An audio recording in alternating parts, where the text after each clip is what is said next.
our cities, because if our cities go well, it goes well for the righteous. Father, we come in agreement right here. We pray and bless Sean. We bless his family, his children. Father, they all do this together. They all do this together. They live together. They worship together. They do family together. So, Father, we thank you for Sean. Father, we thank you that his backbone is straight. Father, that his perspective is focused. Father, that his mental capacity is astute. Father, we thank you that you poured your Spirit into him. And Father, that you're raising him up for such a time as this. Difficult for me with my hair is going to be my greatest asset because people will remember. Remember that long-haired guy from California said watch District? Anyway, so I talked to both the president and the vice president about it, and it was awesome. All right, let me pray. Lord, I thank you for this group here. What a privilege to come down and spend time with them. Thank you for, Lord, just the honor to represent them in any sort of way this season. And God, even though I don't know them and I haven't been in this community a lot, I just pray a blessing, Lord, in this season. I know a little bit of our journey and kind of give you a peek behind the veil, which I normally wouldn't do with campaign kind of things, which this isn't that. This is home for me. The church, man. This is like, I feel alive. We just came from a little political function where it's a little more stiff, and and I'm like, oh, walked into worship, I'm at home. Okay, I can just be me. But I want to share about that. And then I want to share with you why I feel like what I feel like God is doing, and why I feel like He's using this region. His eyes are on this region of California right now. And me and my wife moved. We moved to Redding about 4 years ago, and I never wanted to live in California, no offense. I grew up in Montana, and Montanans have a thing against Californians. It's true. They have this thing against Californians, they're moving in here, taking our land, whatever. Anyway, but I never planned on living in California, although I loved it, and the thing that I was most obsessed about with California was the revival history. And I'm a student of revival history, and so when you look at Azusa Street and you look at the Jesus People movement, and you look, and I actually have a guitar. I'm going to start playing it prophetically across the district. It's from the Jesus People movement. It's a hippie that got saved while he was tripping on acid, and I use that. It's a 1963 Gibson Sunburst. Just scream! I've got to bring it here and do worship with it. It screams Jesus People movement. But so I had studied all those things throughout history, but when we moved here, doing worship, plugged in at our home church, and just, living life, and it amazed me, one, that there is actually a California inside of California, that is not, it is California, but it's not the California people think, and, we got 15 acres, and we're just like, living this, 4 kids, living this amazing life, and just loving the community. And it got a lot better when we got a swimming pool, because we didn't realize how hot it is. We're like, good night, Got a swimming pool, it was a lot better. But something really happened in me. I've grown up in the prayer and worship movement, so I've spent 20 years of my life planning furnaces of worship and prayer around the world. I've started 3 nonprofits. We engage in some of the darkest and hardest regions of the world. I've been in 4 of the 5 most closed nations. I have a passion for the unreached. I have a passion to go into the darkest and hardest places. And I've always considered that my mandate, and I'm a worshiper first, but I always wanted to carry that into these spaces. And this summer I began experiencing, just this kind of, at first, I thought it was like the enemy. A lot of times as Western Christians, any kind of uncomfortable thing, we're like, that's Satan, Now realizing sometimes, like, the Holy Spirit, he's a comforter, but he's also a harasser. Maybe it'll twist some of your theology tonight. He will harass you into a destiny. The Lord is so jealous for us to step into our destiny as believers, that he will literally allow the Holy Spirit to wreck our pretty lives, you know? And so anyway, I started to feel that, and I thought, you know, I actually told my wife, like, everything's great for us right now. It just feels so good. We love the school, we love the church, we love doing worship, doing missions. But I started to get this angst in my heart, and this sense of injustice began to rise in me over the issues in America. And I began to look at what's happening right now in government and what's happening right now. And I think you have to look no further for the injustice than California. I mean, it leads the way. I mean, we're sitting here right now in a region that has absolutely been demolished by horrendous policies. And we're number one in homeless, number one in poverty, number one. This district right here, I think in California, we're still doing the research, is in the highest in opioid addiction. And obviously number one in taxes, highest gas price, highest regulations. And then you have the stuff that really fires me up. You have the mandate against killing the unborn. You have the mandate of sex education to kids, you know, the indoctrination of this far leftist agenda on children, the most vulnerable that we're called to protect, are being harassed in schools by a mandated system. And I started getting really irritated at that. And I said, okay, babe, and you know, plus I have 15 acres and I'm supposed to tell somebody, get a permit when I want to cut down one of my own oak trees. Like, wait a second. I pay the taxes, I got the property, why, you know, but it's California. And so many people are just used to life that way. Maybe I can just remind you tonight, a lot of Americans don't live like that. Common sense is thrown out the window in this state, you know? And so I told my wife, I'm like, either we're gonna go to the Middle East and we're gonna see, and we're seeing tons of revival that's happening place in the Middle East right now. And so I was so moved, like, let's go. The refugees are reaching them for Jesus. We're changing lives. Things are happening in Iraq. Either we're going to move to the Middle East, or I don't know what we're going to do. Looking back now, that would have been a far easier decision. But I had a guy that gave me a prophetic word, and I've had a million since then to confirm it, about running for U.S. Congress, which was so funny because I've never wanted to be in politics. Please hear me. I've seen a lot of hit pieces written, even recently, like, this worship leader guy with long hair is just doing this for his ego. And I'm like, more people liked me before I did this. Like, I literally gained nothing from this. I get online trolls like crazy now. I'm on all of the lists, right? All the lists. Everyone's coming after us in our family, for real, you know? Like, I am not doing this because I want to do this. I'm doing this because I feel a call, and I no longer can stand by and watch this beautiful state and these amazing people be suffocated by these horrendous policies. And, you know, as I begin to look into this, and I begin to meet with people, and I begin to realize, wow, God's really doing something. Like California is in the place. Sorry, this is my mic for the video. California is in the place that it is right now because the church has been apolitical. Yeah. Now I'm about to preach. And, you know, listen, I mean, my life's gotten really complicated. So is my mic. You know, I'm in the creative world. I'm in the musician world. I'm in the feeler millennial world, right? This is what I look like. That's the world I'm in, right? I'm not always in the pragmatic, you know, I'm not always in, it's been an intense journey for us because, you know, and I keep hearing the words of you know, one of my motivators is the words of Billy Graham. He says, when a courageous man takes a stand, the spines of everyone else are stiffened. Yeah.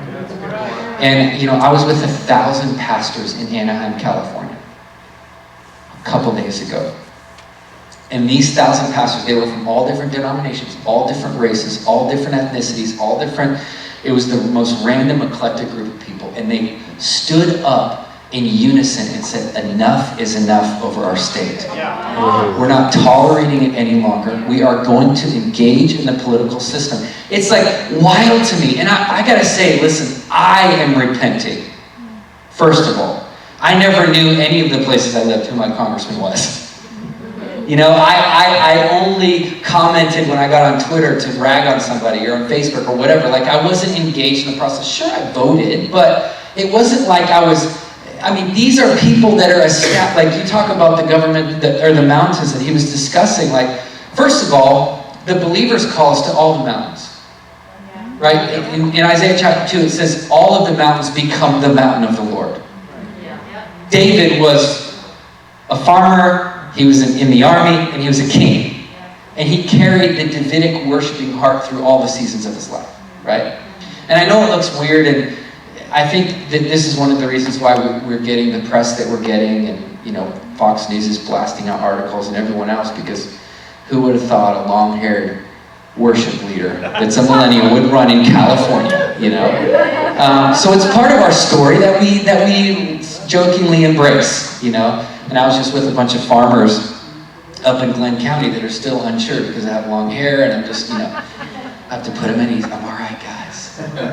I'm all right, you know. But I've been so moved because, you know, California, I mean, it's shocking to me. It's like the largest voter base in America is evangelical Christians. It's the largest voting bloc. In every election, people vie for the vote of the evangelical voter bloc. The problem is that nobody in the evangelical voter bloc votes. Right. People say, well, Trump won because actually he didn't. The studies show that evangelical Christians did not vote. And the joke in Washington, D.C., and I'm just being real vulnerable and honest with you guys, when I go there and they're like, well, what is your platform? I'm like, we're going to mobilize the church. They're like, what? I said, yeah, we're going to mobilize the church. They're like, you mean you're going to go to a prayer meeting at the church? No, we're going to mobilize the church to engage. I'm like, oh, church doesn't engage. Like, what do you mean? They're like, show me the data. We look at the data. 15%, 15 to 20% of the church in California votes. Right. Here's the crazy thing. If the church in District 3 voted, this whole district would shift overnight. And that's not a prophetic exaggeration, that's math. Like, we have a very stellar campaign team. We have two of our amazing girls here. There's Jennifer over there. There's Whitney in the back. Just give them a little Miss America wave. We've looked at the numbers. And it's interesting because, you know, I live in Redding, and that's District 1, and I'm running in District 3, and people are like, they don't understand it. And I got this prophetic word. Do you guys know David Wagner? He's just a good buddy. He's an amazing guy. He's one of the 50 words that I got. He said the Lord, and he didn't know what I was doing. He heard I might be running, but he wasn't sure where or what it was going to look like. And he said, the Lord said over you that he's turning the 3rd district into the district of the 3rd day. And there's going to be a resurrection life that flows from Sacramento to San Francisco. And I think, you know, this is my pitch to you guys, right? Like, first of all, I'm not a politician. I'm not trying to be a professional politician. I'm running against a 45-year-long politician. He's been in office 11 years longer than I've been alive, and 10 years longer than I've been alive, right? Entrenched. And literally voted. You can't get more left than he is in the way that he votes, but he represents a district that's very diverse. And that actually, if you look at the numbers, is very vulnerable, and we believe God's going to flip this thing. Yeah. Literally, we believe that. People think we're crazy, we believe it. Crazier things have happened, right? This is a David and Goliath battle, and it's not the typical one that you would think of a worship leader goes into, but I feel called. I want to see the presence of God be released, not just in District 3, but in Capitol Hill. You know, I mean, look at what Congress is doing right now. It's a mess. It's a mess. Like, it's literally, I know what these guys get paid. I know what they spend on their staff. I know the infrastructure that it costs, and they're sitting in a chamber right now arguing, and they have been for the last several months. Meanwhile, nothing gets done. Meanwhile, the crises that are happening in our state, in our region, are just increasing with no answers in sight. And it's easy for us to, you know, get on and slam the governor and slam this person. It's a lot harder to say, we are going to be the change. You know, we're going to be the change. We're going to rise up. And this is the thing about the church. The darker, this is why this is the finest hour for the church in California. Do you want to hear? This is my prophetic thing coming out, right? I believe this is the finest hour for the church in California because it literally cannot get any darker. You guys with me? You know, and if you don't understand what I'm talking about in terms of the darkness, then just look at the issues. I mean, 700,000 people left this state last year. People are fleeing left and right. Good people. In fact, I met with most of the pastors in this district, and they tell me the most painful thing is that every Sunday they have families coming up to them saying, I love this church, but I can't take California anymore. And just like the Lord's commissioned us into the darkest, hardest nations, I feel we're commissioned into this battle. You know, and this is the first suit I've ever bought. I'm serious. Like, it's the only one I have, right? Somebody gave me money yesterday to get another one. Like, you need at least two, you know? But, and it feels weird and it feels awkward, but I feel more emboldened. And every time I get in a room like this, with people like this, like, it stirs faith because Christians have to wake up. We have to wake up. And I'm not saying that we need to be full-blown, adopted into a party of government. I'm not saying that everything that the Republicans do is perfect. That's not what I'm saying, but we have to engage. We don't wear red and we don't wear blue. We wear purple. We wear royalty. And when we engage, things change. And so I feel like as much as we're doing this to stand up for the future of our kids, I mean, honestly, I'm going to be honest with you guys. And I don't know, this may not win me the election, and I don't care. But I would run this for the 65 million aborted babies since 1973. Their blood cries out from the ground. And that's not a peripheral issue to me. I've been praying for the overturning of Roe v. Wade since I was 16 years old.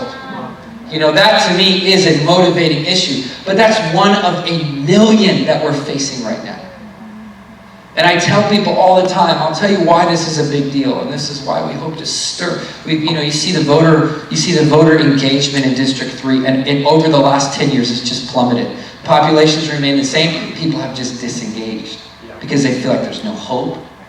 They feel like there's not a chance to change things. And I'm looking at the data, and there is hope. It's not taking that much to shift things around. It just takes the church being activated to be who she is.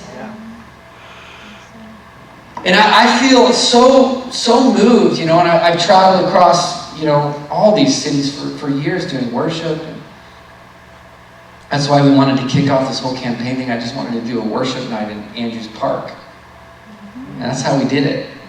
Guy, you know, the consultant politician guys were like, oh, that's kind of weird. Like, and I'm like, nah, let's do it in the park. Let's get like hippie. Let's get worship. Let's eat watermelon and sing worship songs and bring our kids and talk about the future generation. Like, let's get Jesus People movement style, you know? I don't know, it was just in me.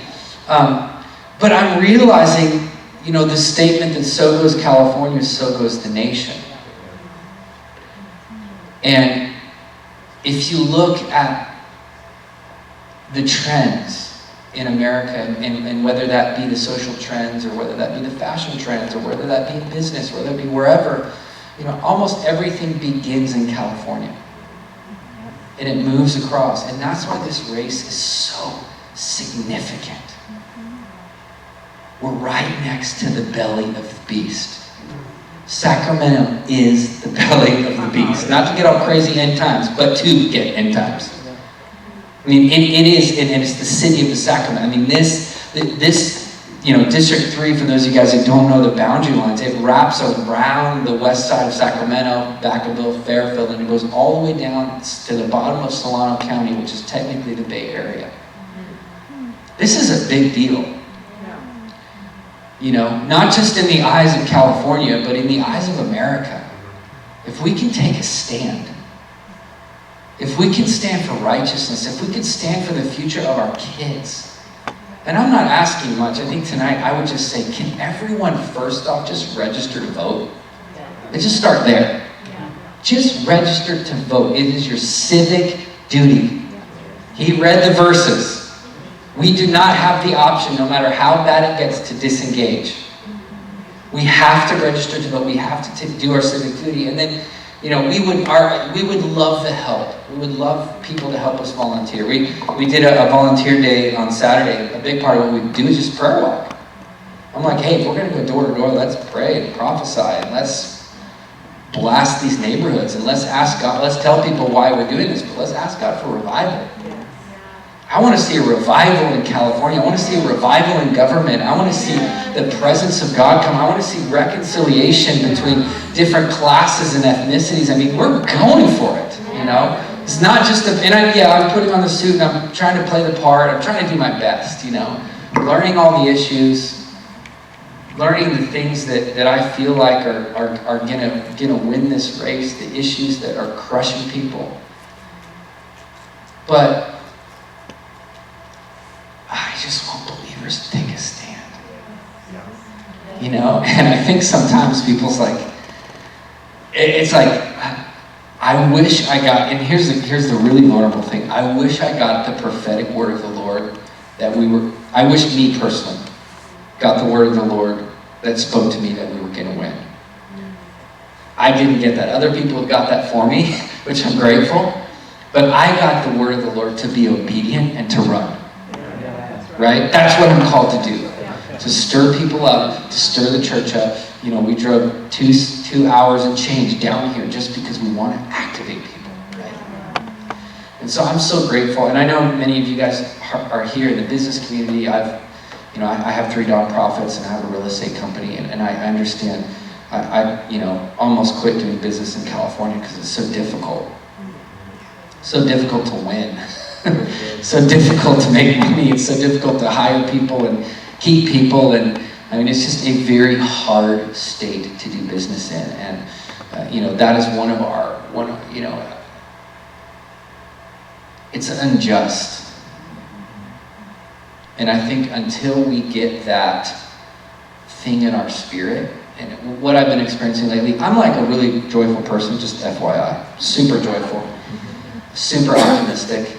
I smile and laugh when I go into North Korea, and play my guitar. I've been at gunpoint in Uganda and smiled, and God delivered us. And, I'm a really happy person, I'm very hopeful, but lately I've been feeling this thing. It's like David felt it when he faced Goliath. Like he showed up and he looked at everybody around him that was just was apathetic towards this giant that was defying the armies of the living God.